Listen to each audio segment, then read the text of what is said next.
pessoal, tudo bom com vocês? Estamos aqui de volta para dar continuidade à leitura de História Bizarra da Literatura Brasileira no nosso Livrocast. Hoje é o quarto episódio e nós vamos ler o capítulo 3 da parte 1. Antes de eu começar aqui, vou deixar aquele recadinho básico, né, de se inscrever se ainda não for inscrito, ativar as notificações, para o YouTube te avisar sempre que tiver vídeo novo. Deixa o like já, né? Comenta aí se você tá gostando e também compartilha com seus amigos, tá bom? A questão do Pix vou deixar aqui embaixo na descrição e aqui do ladinho também, o e-mail, o QR Code certinho, tá bom? Porque nos dois primeiros vídeos eu coloquei um QR Code e quando eu testei não deu muito certo, mas enfim. O e-mail, a chave é essa daqui, tá bom? Vou deixar aqui do ladinho pra vocês, belezinha? Qualquer valor, gente, me ajuda a concluir finalmente, né, as obras. E eu vou fazer vlog mostrando o andamento da obra, tudo certinho. Mas nesse momento a gente tem que terminar uma parte pra poder dar início a outra, tá? Mas um dia eu vou fazer um vlog e aí vocês vão entender por quê, tá bom? Mas vamos voltar aqui então pro nosso Livrocast. A gente viu na última semana, né, no último episódio, que no capítulo 2, que aconteceram, né, que os escritos, né, do descobrimento lá de 1500 ficaram durante anos perdidinhos, e depois, um belo dia, chegou um fulano lá e encontrou, e aí deu-se no que deu. Então foi de 1500 que foi descoberto, né, até 1700 e tanto, acho que 33, deixa eu ver se foi 1773, que foram lá e encontraram carta do Pero Vaz de Caminha, a outra carta lá do anônimo, que é anônimo, a gente não tem como não saber quem foi que escreveu, foi alguém que estava lá, né, que narrou, e tantas outras que foram descobertas depois de muito tempo depois, né? Então é bem interessante, né? Eu até comentei, falei assim, cara, a gente vai descobrindo coisas, fatos importantes, né? E pode parecer irrelevante, sim, que diferença vai fazer, não é mesmo? Descobrir agora, né, e tal. Mas eu acho que é importante para muitas coisas fazerem sentido, né? Mas a gente vai, acho que depois que concluir toda a parte 1, o conjunto, né, a parte 1 como um todo, assim, ela vai toda se conectar e vai fazer sentido. Por quê? Porque lembra que é uma cronologia. Então, o próximo capítulo vai ser uma sequência, né? Então, tá tudo encaixado aí, tá bom? Tudo conectado, tá? Então, vamos lá. O capítulo 3, gente, se chama O Descobrimento Ocidental do Brasil é nossa primeira história de ficção? É uma pergunta. Porque ele termina lá o capítulo 2 perguntando, será que foi acidental? Será que é real isso? Né? Então, vamos lá. Os relatos de viagem dos navegadores portugueses, nossos primeiros textos literários, alimentam uma polêmica.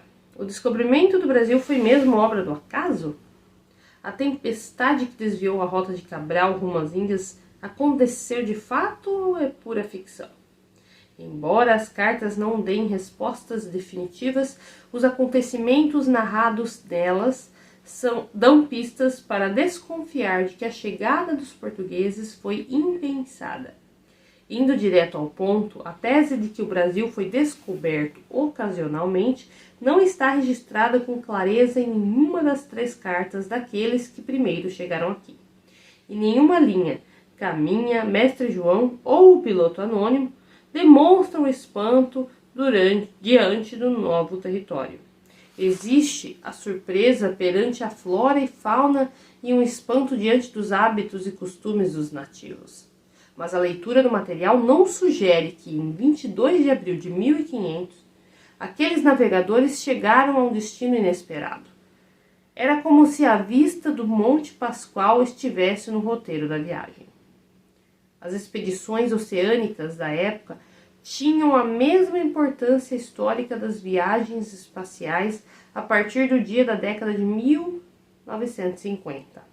não seria no mínimo estranho se, no caminho para a Lua, um astro já conhecido, os astronautas se desviassem de rota sem querer, descobrissem um novo planeta e não demonstrassem entusiasmo, espanto ou surpresa diante da descoberta? A atitude blasé só faria algum sentido se os astronautas estivessem pisando em um solo que já sabiam existir.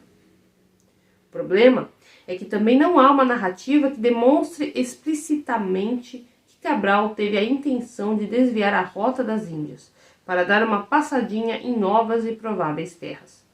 Para botar mais lenha na fogueira, vale a pena voltar ao momento em que a tese do descobrimento acidental foi criada, em meados do século XVI, quase 50 anos após a expedição à América do Sul, numa data em que Cabral, Caminha, Mestre João e até o rei Dom Manuel já haviam partido desta para melhor. Começou a circular na Europa a história de que o Brasil fora descoberta ao acaso. A narrativa era obra de cronistas da corte portuguesa, como Fernão Lopes de Castanheda, Damião de Góes e João de Barros.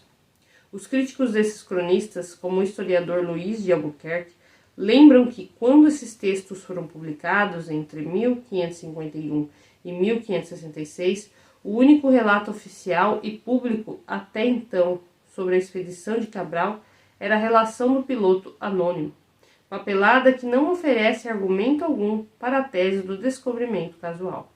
A menos que esses autores tenham se debruçado sobre um material particular e ainda hoje não revelado, suas crônicas não eram coerentes com o escrito oficial sobre a viagem, ou seja, não tinham embasamento histórico. Aliás, nem as duas cartas que seriam encontradas depois, a de Pero Vaz e a de Mestre João, contribuiriam para a tese da descoberta acidental. As intrigas não terminam por aí. Os cronistas reais da época propagaram a famosa história de que a frota de Cabral se desviou da rota por conta de uma tempestade. A questão é, de onde eles tiraram essa informação? Embora tenha havido imprevistos na viagem, como uma das naus ter se perdido das outras 12 embarcações, episódio narrado nas cartas, em nenhuma linha da relação é citada tal tempestade. Nem nos escritos que seriam revelados posteriormente ela aparece. Muito pelo contrário, Caminha diz que a nau se afastou sem que houvesse tempo forte ou contrário para poder ser. A ausência de fontes confiáveis deixa no ar a possibilidade de intenções obscuras dos cronistas, pagos pelo rei ao defenderem o descobrimento casual. No entanto, quais interesses teriam esses escritores e a própria coroa, que pagava os salários deles, em dizer que Portugal descobriu uma de suas colônias ao acaso? A discussão se complicou de vez no século XVIII, quando foi encontrada a carta de Mestre João. Para desespero de quem defendia o descobrimento, sem querer, do Brasil, o documento afirmava que as terras brasileiras já haviam sido registradas em um mapa de Pedro Vaz Bisagudo, navegador português que viveu no século XV. Quanto, senhor, ao sítio desta terra, mande Vossa Alteza trazer um mapa-mundi que tem Pedro Vaz Bisagudo, e por aí poderá ver Vossa Alteza o sítio desta terra. Mas aquele mapa-mundi não certifica se esta terra é habitada ou não. É mapa antigo, e ali achará Vossa Alteza escrita também a mina. Apesar de intrigante, as linhas são questionadas por muitos historiadores, já que era muito comum a ilustração de ilhas e territórios imaginários na cartografia da época. Embora os textos literários não afirmem que o descobrimento tenha sido ao acaso, são fortes os indícios para acreditarmos que sim, Cabral se desviou da rota para encontrar uma terra que já desconfiava existir. Mas se, de fato, o navegador português tinha a intenção de chegar em um novo território, por que ele não carregava consigo um padrão de pedra, tradicional marco de pedra que os portugueses colocavam em terras descobertas para demarcar sua soberania na região, para garantir a conquista do território? São questões em aberto que deixam uma dúvida se a ocasionalidade do descobrimento pertencem ao campo da realidade ou da ficção, e que evidenciam que a história é apenas uma dentre várias narrativas possíveis de serem contadas.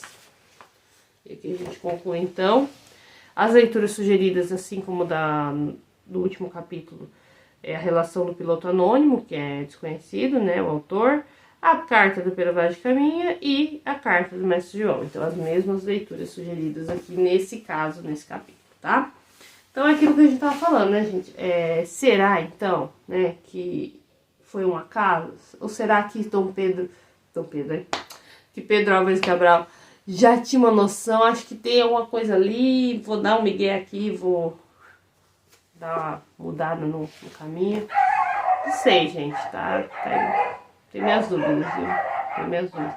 E aquilo lá, né, pelo que ele tava mencionando aqui, né, no finalzinho do capítulo, existia essa coisa de, né, descobrir, né, o lugar ali e colocar uma pedra meio que pra marcar que foram eles. Tipo, quando tem uma bandeira lá, né, chegou lá, coloca a bandeira. O coisa deles era a pedra. Então, por que que, né, é esquisito, gente, tá muito estranho essa história. Tá muito esquisito. Vocês não acham? Não? Mas, semana que vem eu volto, então, a gente dá sequência aqui ao capítulo 4. Creio eu que a gente vai ter muitas descobertas aqui, ainda sobre o que aconteceu. Mas tá sendo bem legal, tô gostando, pelo menos nessa parte aí da nossa história, nessa descobrimento aí, né? Tá sendo bem interessante. E você está gostando aqui de A História Bizarra na literatura brasileira? Eu estou gostando. Então deixa aí nos comentários o que você está achando, pra eu saber, tá bom? Um beijo muito especial e até o próximo sábado, então, com o próximo episódio do nosso livrocast aqui com A História Bizarra. Belezinha? Um beijo, não esquece de like e fui!